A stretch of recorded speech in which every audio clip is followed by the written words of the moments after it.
We need training in handling digital cases, CJN tells U.S. delegation. Welcome to the news, and thank you for tuning in to listen.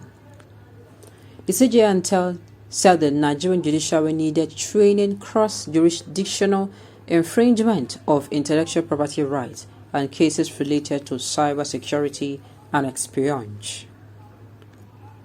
The Chief Justice of Nigeria, CJN, Tanko said that the judiciary is open to initiatives aimed at improving and strengthening the capacity of its officers in handling of cases on emerging crime threats in the country.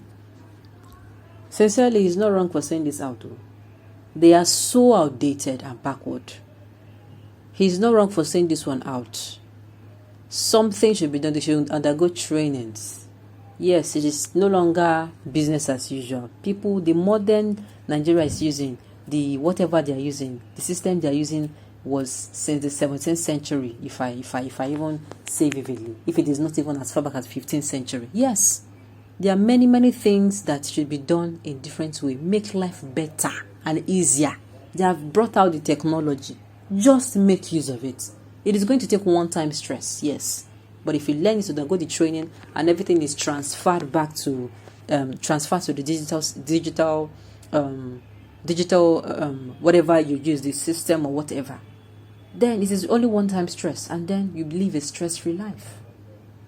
I just hope they don't come out and say it on their lips and nothing is being done about it. Let's find out more. The news in detail, please stay with us.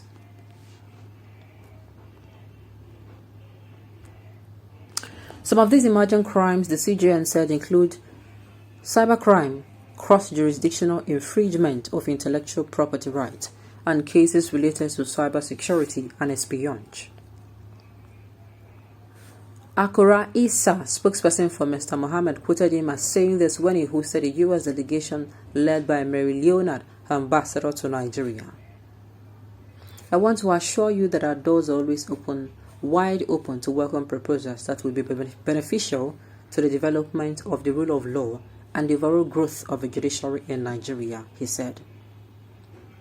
He added that judges in the country require training on block technology and online dispute resolution as it affects e-commerce, which is becoming a challenge due to inadequate awareness of technology and technical abilities and capacity. Mr. Mohammed requested for workshops that would border on copyright law and the new digital environment for judicial officers and enforcement of foreign arbitral awards relating to intellectual property disputes. The NJI will never relent in its efforts to serve as the principal focal point of judicial activities on issues relating to promotion of efficiency, uniformity, and improvement in the quality of judicial services in our court, the CJN said. Ms. Leonard, while responding, said the visit was an opportunity to encourage the Nigerian judiciary to continue collaborating with the United States mission in raising the profile of intellectual property IP protection, which is essential for Nigeria's development and international partnerships.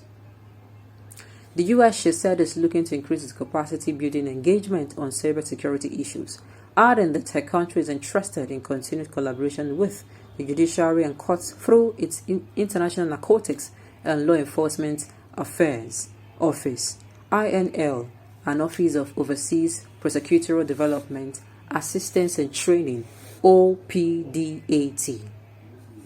She hinted that the U.S. was exploring how best to support Nigeria's judicial processes during the 2023 elections. It's a good one. It's a good one, but now, even while I say it's a good one, I hope people who are going to be learning this are actually the youths. Because if it is our papas and our mamas, it's going to seem a little bit difficult. Yes, I have to say this. In Nigeria's system, unfortunately, people who are occupying everywhere, it's not like I'm saying these people are not capable. No, don't get me wrong. But they're in some organizations already. They've already done it, whereby if you are not qualified with so and so kind of ability and skills. In fact, in some organizations, first of all, they started with, if you're not a degree holder, you leave. From being a degree holder, they said, if you're not a computer literate. Then they moved it up from being a computer literate, they say, if you're not if you don't have so and so type of skill. This thing pushes people to do better. Those that cannot catch up, that now, they now fall out. They're not the ones that are out of a job. What I'm trying to say in essence is, as they're doing this, they should also know that, okay, fine, these people who are going to be learning it as well are also going to be youth. So that these people who are old, if they learn these so-called skills, and before you know it, they retire, they'll still need to employ and train. So in my own opinion, the youth should be more. Because yes, I want to believe that this CGN here, I'm even saying he's somebody who is already getting old. Hope the people who are going to be learning it, most of them are going to be the youth, so that the training is going to be very useful. Not that they train today and tomorrow the people who are trained are retiring. Okay. So you don't need training, you need to step down and let competent Nigerian youth that can handle the job. Okay. When you put incompetent person, bias or nepotistically spirit of doing management, expect this answer. Look at me. Anybody can ask for help, normal thing, but keep jailing your helpers, shubo.